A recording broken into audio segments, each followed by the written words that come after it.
Bonjour à tous, aujourd'hui on va parler du tube à éclat au xénon. On en trouve par exemple dans les stroboscopes pour créer des éclairs lumineux rapides et intenses, ce qui permet de décomposer le mouvement. On s'en servait pour régler l'allumage des voitures par exemple.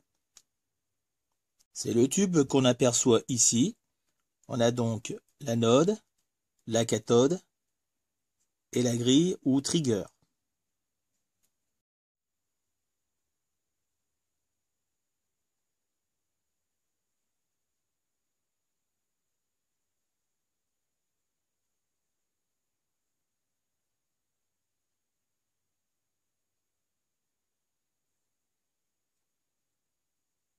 Et là, c'est le transformateur d'impulsion.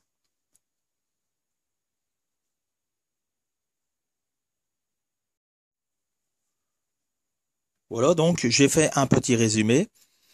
On a donc ici l'anode. Elle est parfois repérée par un point rouge, car si la polarité est inversée, la durée du tube sera diminuée. Et ici, on a la cathode. Ici, on a la grille. On peut l'appeler aussi trigger ou électrode de déclenchement.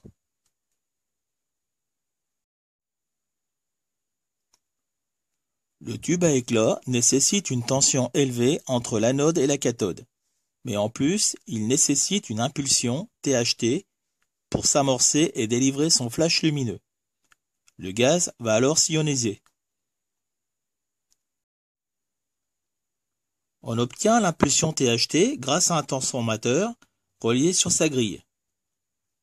C'est une impulsion de quelques milliers de volts.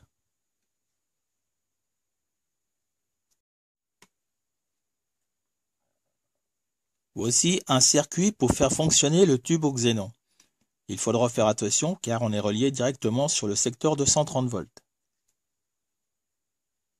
On a une diode qui va rectifier la tension de 130 volts, puis ensuite une résistance qui va réduire le courant, puis le condensateur C1 qui va se charger. En même temps, on a C2 qui va se charger à travers le primaire du transformateur. Arrivé à un certain niveau de tension, la lampe néon va conduire. Ensuite, elle alimente la gâchette du thyristor et le thyristor va devenir passant. C2 va se décharger à travers le thyristor et le primaire de la bobine du transformateur. Et cela provoque une induction électromagnétique sur l'enroulement secondaire qui active le tube, ionise le gaz interne pour conduire l'électricité.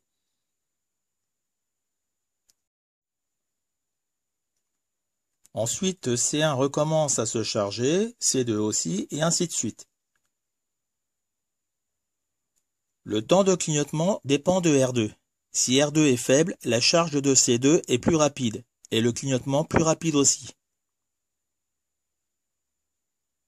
Je vous remercie d'avoir regardé ma vidéo.